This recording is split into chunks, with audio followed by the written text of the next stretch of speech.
सवाल सिर्फ भारत का नहीं है, वैश्विक रूप से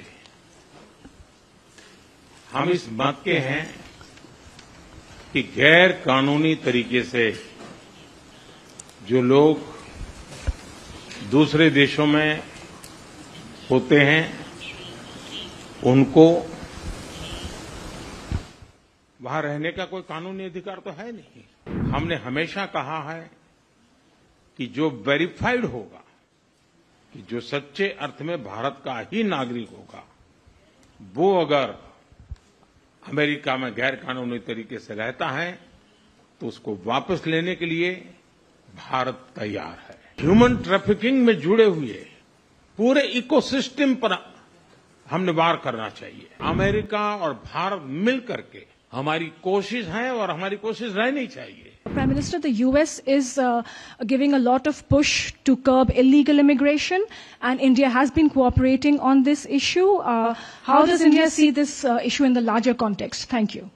सवाल सिर्फ भारत का नहीं है, वैश्विक रूप से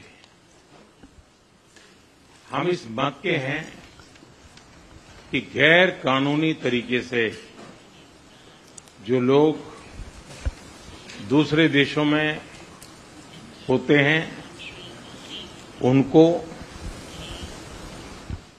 वहां रहने का कोई कानूनी अधिकार तो है नहीं। जहां तक भारत और अमेरिका का सवाल है, हमने हमेशा कहा है कि जो वेरीफाइड होगा, कि जो सच्चे अर्थ में भारत का ही नागरिक होगा, वो अगर अमेरिका में गैर कानूनी तरीके से रहता है तो उसको वापस लेने के लिए भारत तैयार है। लेकिन बात हमारे लिए वहां से रुकती नहीं है। ये सामान्य परिवारों के बच्चे होते हैं, उनको बड़े बड़े सपने दिखाए जाते हैं और उनको ज्यादातर ऐसे होते हैं उनको गुमराह करके लाया जाता है। और इसलिए ये ह्यूमन ट्रैफिकिंग में जुड़े हुए पूरे इकोसिस्टम पर हमने वार करना चाहिए। और अमेरिका और भारत मिलकर के हमारी कोशिश है और हमारी कोशिश रहनी चाहिए कि इस प्रकार की पूरी इकोसिस्टम को हमें जड़ मूल से नष्ट करना चाहिए, ताकि ह्यूमन ट्रैफिकिंग बंद हो और गरीब लोगों को जो अपनी धन दौलत बेच करके ऐसे बड़े बड़े सपने दिखा करके उनको अंधेरे में रख करके ले जाया जाए, उनके साथ भी अन्याय है।